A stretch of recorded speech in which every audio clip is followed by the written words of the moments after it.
I'm following some incredibly powerful and true speeches about what poverty is, but and they're pointing to the key point, that one of the key asks, this Minister, I know you've heard and you've spoken about poverty, but what we are asking for, the nub of what we're asking her, that idea of the independent voice on poverty, the Combat Poverty Agency. And so what I'm going to do, I just want to bring us back a little bit and talk about, why we're looking for combat poverty. Isn't like that's a nice idea, where did it go? Combat poverty, and I remember when Combat Poverty Agency was closed. And it wasn't an accident. It was at a time when we had a recession and a policy of austerity coming in as the approach being taken to that recession.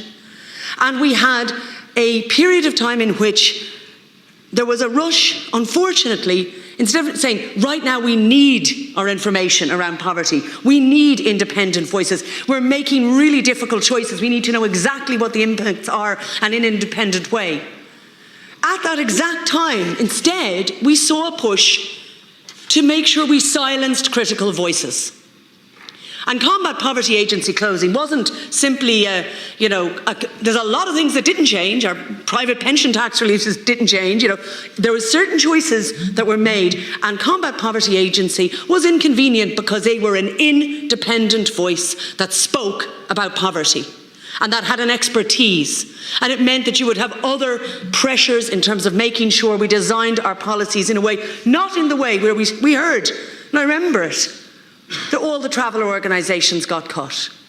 Community development projects, their independent voice got stifled and narrowed to being a very much a service. This is not, tackling poverty isn't solely, an administrative task that we can just incorporate into one body to do another. Tackling poverty requires a challenge to the status quo, a challenge to our political priorities, and a challenge to the state and how it operates. And it needs to be not just the voice of those in poverty, we've heard that so eloquently here, but a voice that can challenge the society as a whole to say poverty is a problem for society as a whole. And it is simply not the same to have a unit inside a department that may look at certain aspects of social, you should have that unit on social inclusion. You should be poverty proofing your policies. But what we look for here is that advice on poverty proofing, is the challenge that government needs.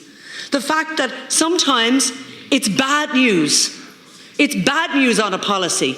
And that bad news on a policy needs to be highlighted so that it can be fixed, rather than departments, increasingly with their gov.ie labelling, that are trying to effectively say, we're doing our best incrementally in poverty. Yes, of course you should be poverty proofing inside, and you should have a social inclusion unit, but to suggest that somehow that work wouldn't be possible if we had an independent Combat Poverty Agency is ludicrous. We can have both, and we need both.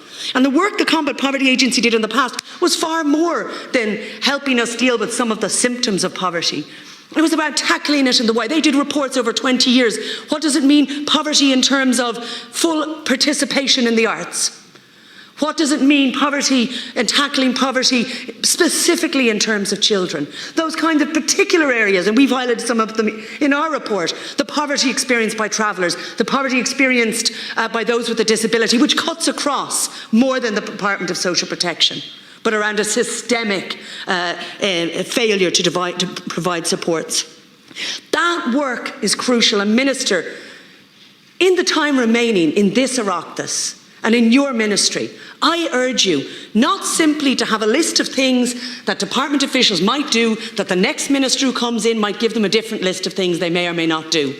Put in place the actual structures and infrastructure and the actual independent checks and balances, not just to this government, but any government, that will and can ensure that poverty is made a focus and is addressed consistently. That is the different ask. It's an ambitious ask, but we have new things happening all the time.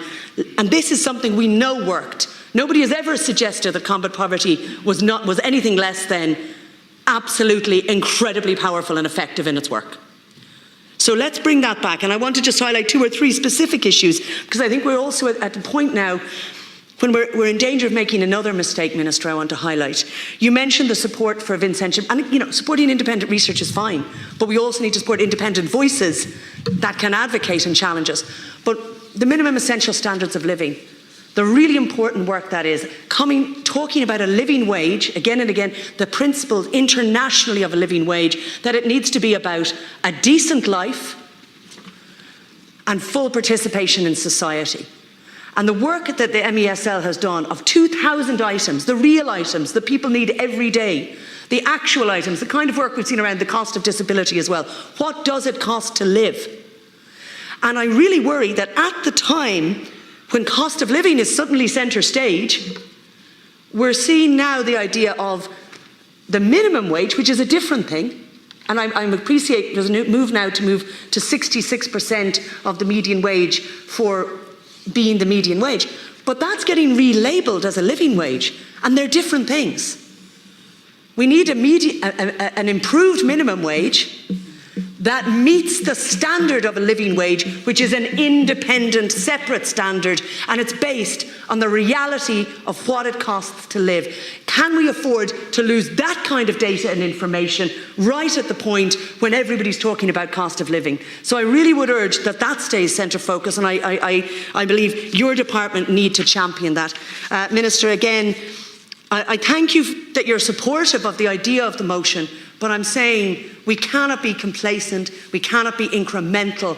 We need to be actually imaginative. And very last sentence I would say, when we talk about policies to tackle poverty, it also means policies that tackle those who profit from poverty, the exploitations that are there, that are built in.